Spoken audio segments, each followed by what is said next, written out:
Halo Sobat Balnews pencinta sepak bola Indonesia, tentunya di Timnas Indonesia. Baiklah, kami punya penawaran khusus untuk teman-teman yang mau ikut bergabung join menjadi member kita. Nah, kalian bisa mendapatkan keuntungan berupa kalian bisa join ke grup spesial kita, kemudian bisa mendapatkan update link streaming secara gratis dari kita, oke? Jadi teman-teman bisa nonton pertandingan Timnas Indonesia dimanapun, kapanpun, dan bagaimanapun keadaannya, karena sudah kita share linknya.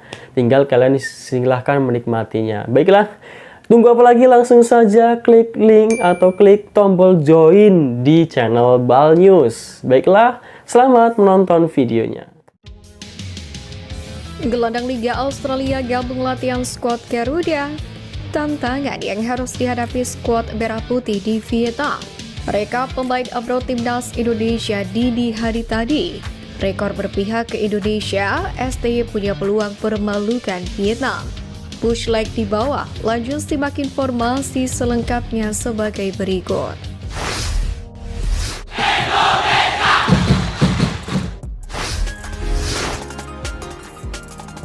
Rekap pemain abroad Timnas Indonesia di hari tadi.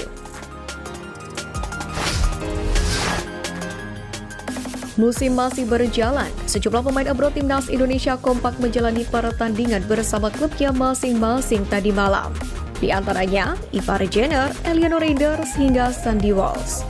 Dimulai dari Ivar Jenner yang bermain untuk FC Jong Utrecht melawan VTC Arnhem dalam lanjutan Eredivisie atau kasta kedua Liga Belanda 2024-2025. Bermain di Glerdome pada Sabtu 14 Desember dini hari tadi. Jong FC Utrecht dipermalukan VTC Arnhem dengan skor 1-2.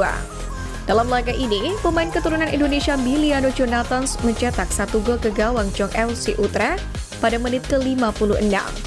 Meski Jong FC Utrecht kalah, namun Ivar Jenner turun sebagai starter dan bermain full 90 menit. Sedangkan Jonathan digantikan pada menit ke-86. Tercatat, Ivar Jenner mendapatkan rating 6,7 versi SofaScore. Sementara Jonathan yang pernah mengaku bersedia membela Indonesia memiliki rating 7,8. Bergeser ke kasta tertinggi Liga Belanda dengan Eliano Reinders yang kembali merumput bersama PSV Zwolle saat melawan Willem Tilburg. Adik kandung dari Tijani Reinders ini masuk sebagai pemain pengganti di menit ke-32 menggantikan Oliver Adsen yang cedera. Tercatat Eliano mendapatkan rating 6,9 versi SofaScore dengan catatan 96% atau 48/50 akurasi umpan. Sayangnya, Eliano Reinders dan PSV Zwolle harus merana karena kalah 0-1 dari tim tamu. Sebagai informasi, Eliano sendiri mendapatkan kembali menit bermain di Zwolle setelah terakhir kali pada 3 November 2024 lalu, yakni kala menghadapi Go Ahead Eagles. Kemudian bergeser ke kasta tertinggi Liga Belgia, klub Sandy Walsh yakni KV Mechelen yang bermain imbang melawan tim Jero Ridderwolf yakni Royal Antwerp dengan skor 1-1. Dalam laga tersebut, Sandy Walsh masuk sebagai pemain pengganti dan hanya bermain selama 2 menit saja. Sementara itu, pemain keturunan Indonesia Jero Ridderwolf turun sebagai starter dan bermain hingga menit ke-56. Sandy sendiri mencatatkan rating 6,8 versi SofaScore, sementara Jero Ridderwolf mendapatkan rating 6,8 dengan catatan 92%, yakni 23/25 akurasi umpan.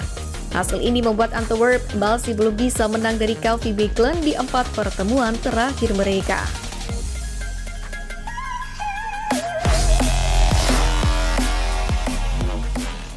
Gelandang Liga Australia gabung latihan skuad Garuda. Timnas Indonesia U20 saat ini diketahui sedang menjalani pemusatan latihan yang berlangsung di Jakarta pada 5 Desember hingga 20 Desember 2024. Pemusatan latihan itu merupakan bentuk persiapan skuad Merah Putih muda jelang tampil di Piala Asia U20 pada 13 Februari mendatang. Tergabung di grup C, anak asuh Indra Syafri itu akan berhadapan dengan Uzbekistan, Iran, dan Yaman pada babak penyisian. Untuk pemusatan latihan kali ini, Indra Syafri membawa sejumlah kejutan. Salah satunya dengan tidak memanggil 2 bintang diaspora yakni Jens Raven dan Wilber Jardim. Meskipun absen, namun 2 pemain tersebut sudah ikut pemusat latihan Timnas Indonesia U20 saat berada di Jepang beberapa waktu yang lalu. Sementara itu, kejutan lain adalah memanggil pemain dari tim U17 yakni Matthew Baker yang masih berusia 15 tahun. Tak cuma Matthew Baker, mantan pelatih Bali United ini pun juga resmi memperkenalkan satu pemain keturunan anyar di skuad timnas U20. Adalah Timothy Baker, yang tak lain merupakan kakak kandung dari Matthew Baker. Dalam unggahan di media sosial resminya, Indra Syafri memperkenalkan Timothy Baker beserta Matthew Baker yang saat ini sudah tiba di pemusatan latihan timnas Indonesia U20. Rekrutan baru timnas U20, Baker Brother, Timothy Baker dan Matthew Baker. Demikianlah tulis Indra Syafri. Sebagai informasi, Timothy Baker merupakan salah satu pemain muda keturunan Indonesia yang saat ini berkarir di Liga Australia. Tercatat pemain yang masih berusia 17 tahun tersebut tengah memperkuat klub lokal Australia, Boroondara Eagles FC.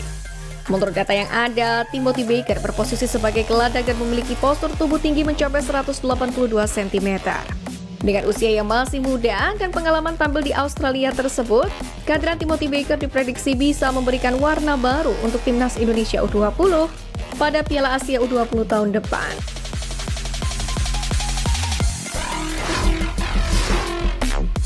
Tantangan yang harus dihadapi skuad Garuda di Vietnam.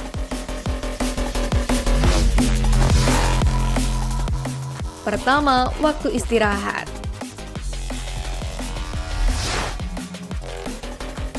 Timnas Indonesia tak punya waktu istirahat yang cukup dalam mempersiapkan tim untuk melawan Vietnam akhir pekan nanti. Setelah melawan Myanmar pada Senin 9 Desember, skuad Garuda harus menjamu Laos pada Kamis 12 Desember di Solo. Anak asuh Sintayong pun harus segera bertolak ke Vietnam guna mempersiapkan diri untuk pertandingan pada Minggu 15 Desember.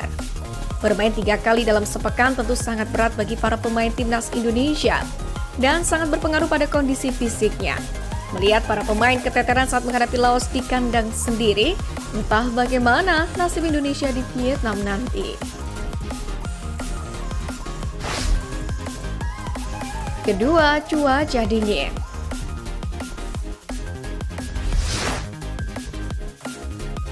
Vietnam sendiri kini memasuki musim dingin. Cuaca di negeri Naga Biru itu saat ini akan sangat berpengaruh terhadap kondisi para pemain Garuda. Di siang hari, kondisi cuaca di Vietnam menembus 17 derajat Celcius. Tentu bukan kondisi yang familiar untuk para pemain Indonesia. Ini tentu menjadi tantangan besar bagi Sintayong bagaimana menjaga kondisi anak asuhnya agar tidak terlalu berdampak dengan cuaca Vietnam. Ketiga, absennya Marcelino. Timnas Indonesia dipastikan tanpa Marcelino Ferdinand saat melawan Vietnam. 2 kartu kuning di laga melawan Laos membuatnya terusir. Kehilangan Marcelino tentu akan sangat berdampak terhadap kekuatan skuad Garuda. Beban timnas Indonesia pun semakin bertambah.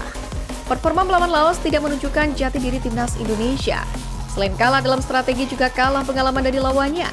Ditambah lagi absennya salah satu pemain kunci tim asuhan Sintayong di turnamen ini. Kondisi yang sangat menguntungkan pihak Vietnam.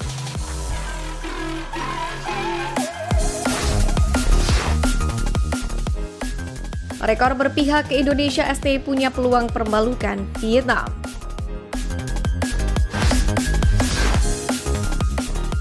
Timnas Indonesia seperti yang kita tahu akan melakoni pertandingan ketiga grup B Piala AFF 2024 atau ASEAN Championship di kandang Vietnam, yakni di Stadion Vietri pada hari Minggu 15 Desember. Pertandingan ini penting untuk Indonesia karena bisa menentukan nasib skuad merah putih di turnamen ini. Untuk itulah timnas Indonesia pantang kehilangan poin dari laga ini. Meski berangkat dengan situasi kurang ideal, seperti hasil imbang atas Laos dan kurangnya jam istirahat, namun peluang Indonesia untuk mencuri poin dari Vietnam cukup terbuka jika melihat rekor pertemuan. Selama pagelaran Piala AFF yang kini bernama ASEAN Championship sendiri, Indonesia dan Vietnam saling bentrok 3 kali di kandang Vietnam. Duel-duel itu terjadi pada Piala AFF 2004 yang berakhir dengan kemenangan 3-0 untuk timnas Indonesia. Saat itu gol-gol Indonesia dicetak oleh Mauli Lesi, Boa Salosa, dan Ilham Jaya Kesuma. Kemudian pada Piala AFF 2014, Indonesia pun mengimbangi Vietnam 2-2, di mana gol Vietnam dari Quang Ngoc Hai dan Lee Chong Fin dibalas dengan Sulhan Zamrun dan Samsul Arif. Rapor Indonesia yang tidak terkalahkan di kandang Vietnam pupus pada Piala AFF 2022, di mana dalam Piala AFF dengan format kandang tandang itu Indonesia harus kalah 0-2 di leg kedua semifinal. Sementara kali ini menghadapi Vietnam bisa jadi tantangan berat untuk timnas Indonesia. Pelatih Sintayong harus memutar otak agar performa Asnawi Mangkualam Bahar dan kawan-kawan stabil serta bermain sesuai dengan instruksi. Tidak hanya itu, tim Merah Putih pun juga bakal kehilangan gelandang muda andalan Marcelino Ferdinand yang mendapatkan kartu merah saat ditahan Laos 3-3.